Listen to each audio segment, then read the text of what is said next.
When the wheel was invented, it was considered a pretty good way to get around. Nobody thought it would give birth to a style, an attitude, an art form like this. Skateboard is an amazing vehicle. It's really an outlet for soulful and artistic expression. It's about the most basic vehicle you can imagine. But in the hands of a master, well, at the feet of a master, it's pure poetry.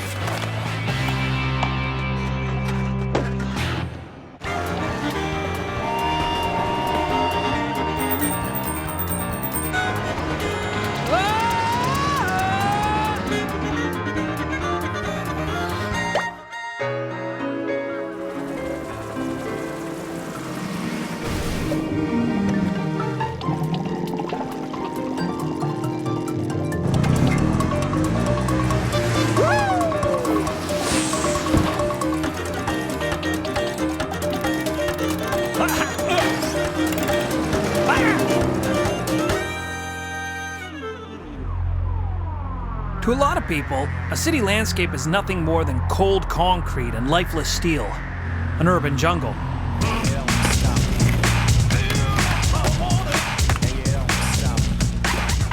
But to a very special group out there, this is pure playground.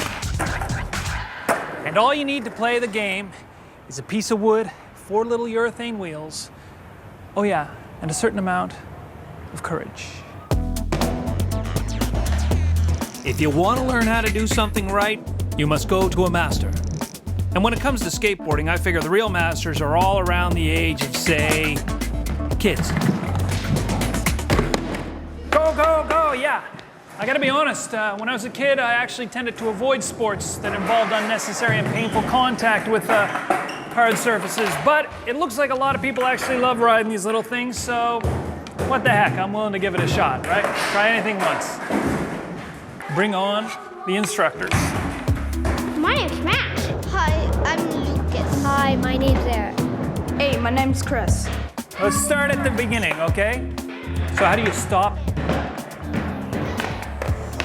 I'm frightened. There's obviously a problem with the board. Take a look at that, you'll fall off. I have to be further forward. You have to be further forward to spread out your weight, so like this. So it should be like that.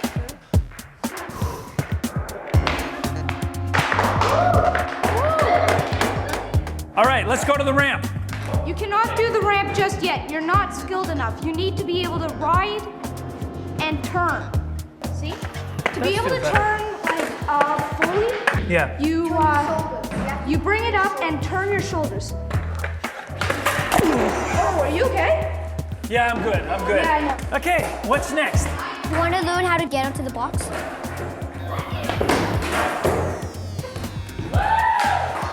You might fall once or twice. You might fall once or twice? 1, 1, 2. 1, 2. Yeah! Let's go on the ramp. Basically, just do kind of riding first up the ramp, and then you bend your knees when you go down. So it's kind of like this.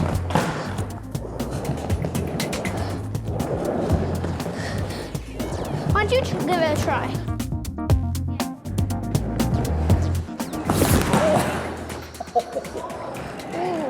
Are you okay? Yeah. It was hard for me the first time too. As I just demonstrated admirably, gravity is not always the skateboarder's best friend. So, to piss gravity off even more, one of the basic moves all skateboarders need to know is the ollie. It's a way to defy gravity and get the board to fly up in the air off flat ground. So how the heck do you get anything to go up in the air by pushing down on it? Well, in skateboarding it works like this. First, you push down on the back of the board. The tail hits the ground, pushing the board up. Now you scrape your front foot up along the board, pulling it even farther up until, at just the right moment, you push down with your front foot. The tail of the board will pivot upwards. Simple. Except for the fact that now you have to find a way to land. And now that you've mastered the ollie, there's the heel flip, the pop shove it, the nose manual, the 5-0 grind, and the fakie 360 flip. All tricks that would have been impossible with the early skateboards.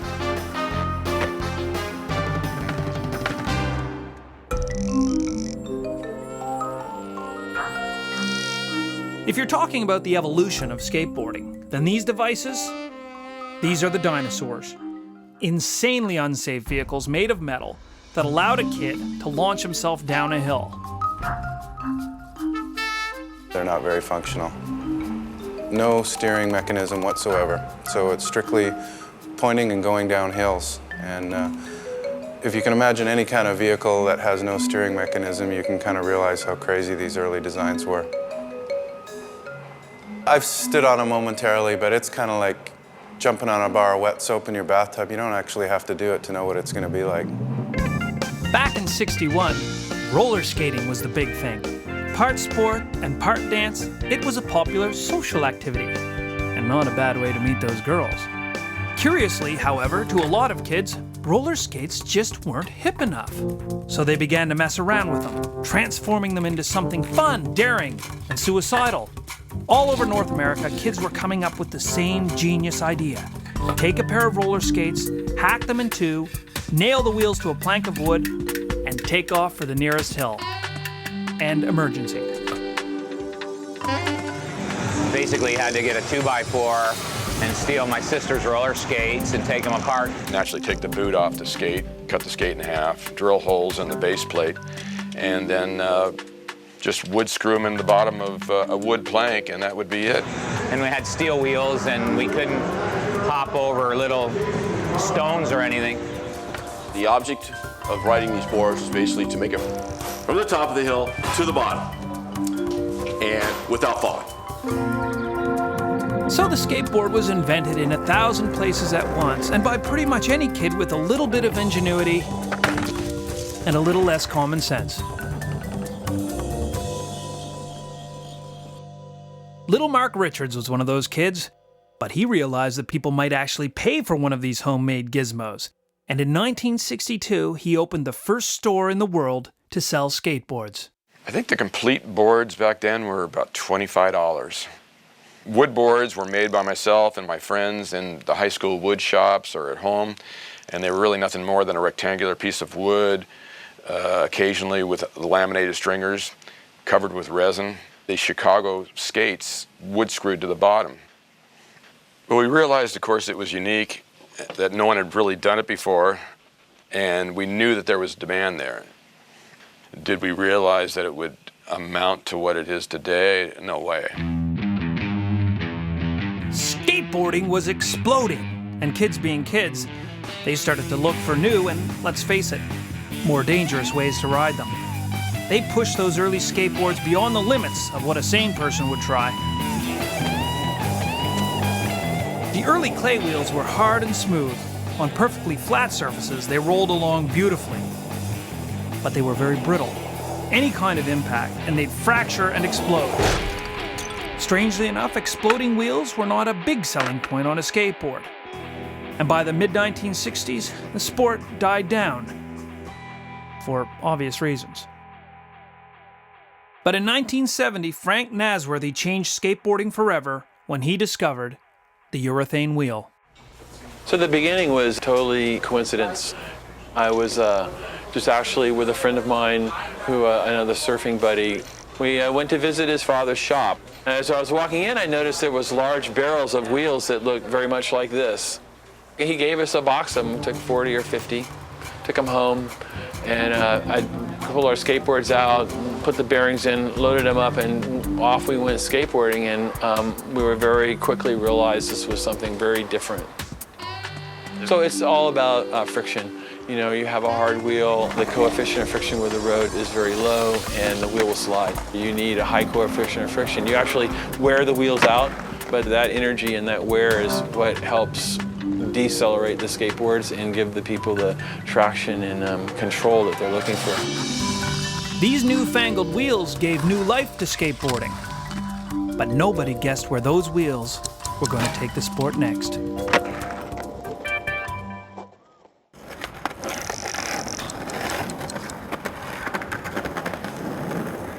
There are many ways of looking at the world around us. Where most of us see everyday places and take them for granted, skateboarders see a world rich with possibilities. It's all in how you look at it. When surfers from LA's seedy Dogtown area looked at a curved piece of asphalt, they saw waves. Waves that you could ride. As we became teenagers in the early 70s, we were taking these old boards from the 60s, and we were trying to do the same thing the guys were doing in the 60s, but impersonating the new surf moves. This is where I spent probably almost every day in the afternoon after school skateboarding. We have the big bank over there on the far side, and we would start at the top, push, drop in, right across, hit the other side, come down right the other banks. It's like the non-moving simulated wave.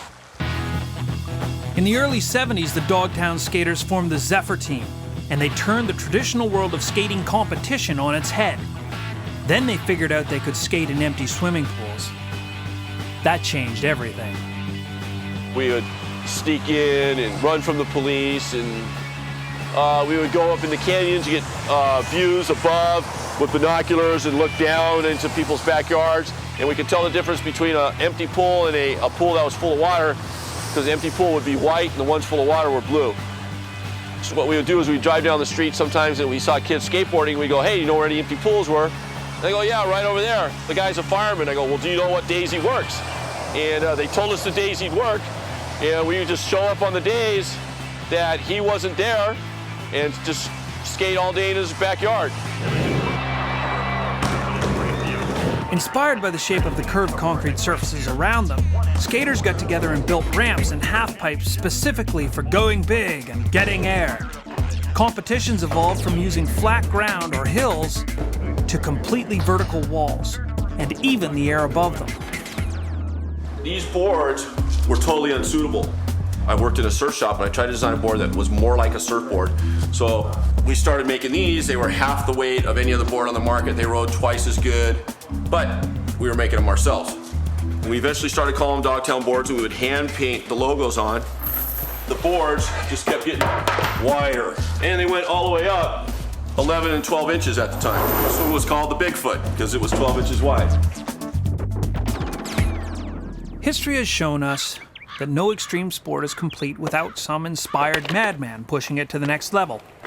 Well, skateboarding's level-pushing madman turned out to be a guy from Collingwood, Ontario named Wee Willie Winkles. I am not making this up. Wee Willie was an inventor as well as a skateboarder. He was notorious for jumping off one skateboard, sailing over a Corvette, then landing on another board on the other side. Now that the wheels had improved, he wanted to figure out how to improve the board. So here's one of the first boards we made, where instead of gluing the wedge on the back, we cut in the back of the board and slide the tail inside so that you wouldn't have to glue on the wedge. This had a much more aesthetic look without having the glue line across the back. The wheels were a bit wider. The board was tapered at the bottom so that when you turned, the wheel wouldn't hit the side of the board. So then eventually we made boards like this that were laminated so that the kicktail was formed right in the lamination, so that you didn't have to glue the kicktail on the back. And this is the shape that Lonnie Toff gave me a template to make this board. And this is like the board that he used to use in all the California skateboard contests. At the time, Lonnie was skateboarding for Simms Wheels. Lonnie took this board and had it silk screened with Simms' name on it. And then after Lonnie had won the skateboard contest and everyone saw the board, they called up Simms the next day asking about this new board that he knew nothing about. And that's how Simms found out about the board, in which he called me the next day. And then I ended up making thousands of boards. By laminating thin pieces of wood back and forth across each other, you get a strong board, but it weighs less. And unlike a big slab of oak, it's able to bend a little. More importantly, you get a board that won't split down the middle. By the late 70s, the laminated deck had transformed the skateboard into more or less what it is today. At the same time, skateboarding was making yet another revolutionary turn, and this time, it was taking no prisoners.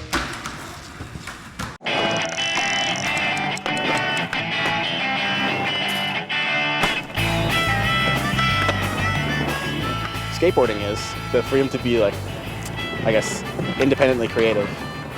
I mean, sometimes you're with people and you're kind of speaking to them through your skateboarding, but a lot of the time you're just in your own head, and the simplest thing, like just a kick turn or whatever, it can just be something you're thinking to yourself and you do it on your skateboard and no one has to see it. It's the unity of thought and action.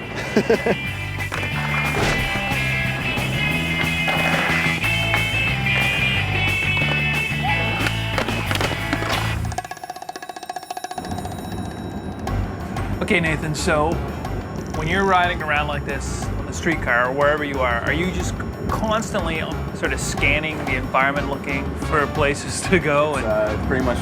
And what are you looking for specifically? Basically anything that I can jump onto, ledges, any kind of bank is really fun, like a incline, like handrails, flat bars. A railing like that, is that too high? Yeah, it's too high. What about rails like this, like the wheelchair like ramps and stuff? The wheelchair ramp, that one is not so great, but I don't know, the handrail back there is pretty fun.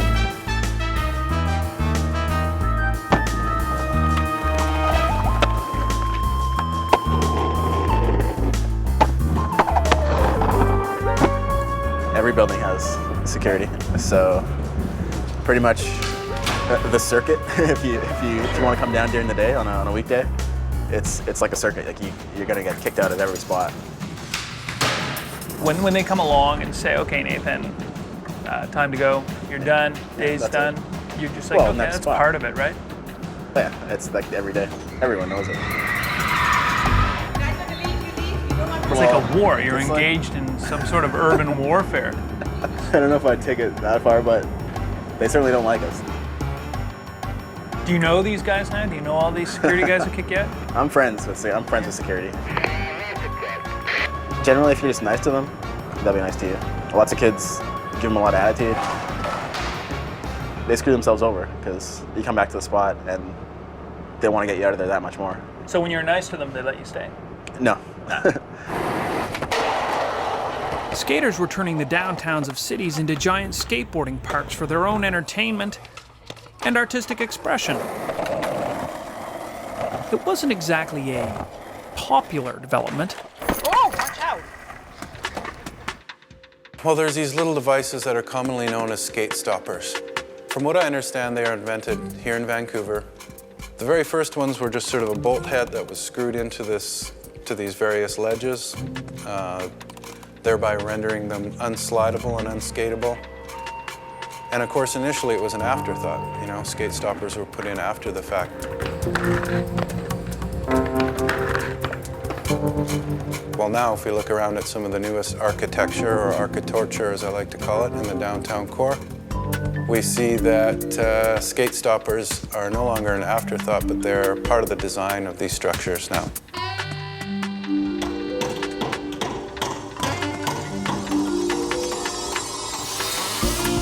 We make our way around, or what we've done is get a metal sleeve or an aluminum sleeve and slip them over top of the caps and skate them that way so we can make them skatable again. This is a CIBC rail, one of the famous skate spots in Vancouver from the early 90s. The rail is good because it's really low and the landing is really smooth. You got 3 different sizes of skate. You can work your way up from the small one to the big one. It's kind of cool like that. We don't get very good handrails in Canada that are this nice. But to me, the rail was just like one of the best rails in town that I never got to skate.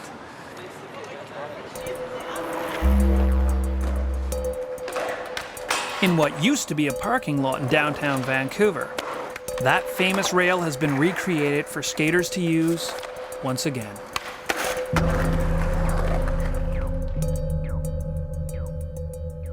When we we went through the exercise of designing this facility, we sat down with all the guys who skate downtown a lot.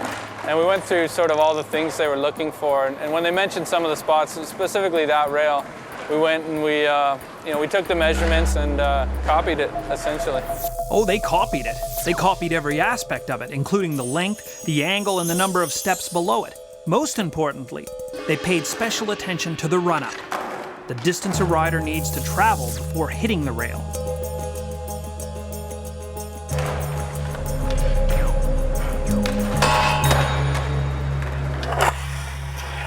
New skate parks take inspiration from urban landscapes, but with some very exciting improvements. For instance, the lack of pedestrians to plow into. These parks are designed with one goal: to thrill the street skater.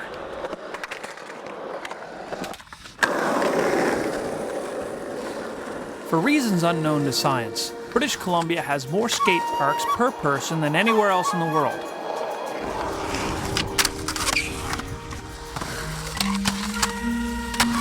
In this brand new park, so new in fact that it hasn't even opened yet, Kyle Dion incorporated everything he loved about the urban landscape to create the ultimate place to skate. This is what really makes my job, really fun. You get to create these things. A lot of hard work, blood, sweat, and tears, I guess.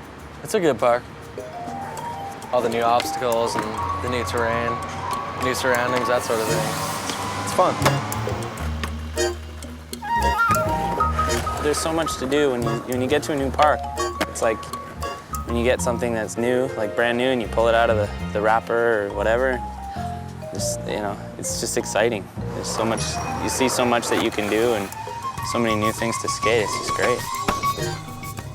In places like this, the skateboard takes the hard surfaces of the world, the swimming pools, the benches, and the stairs we use one way, and uses them with attitude, transforming them into a means of creative expression.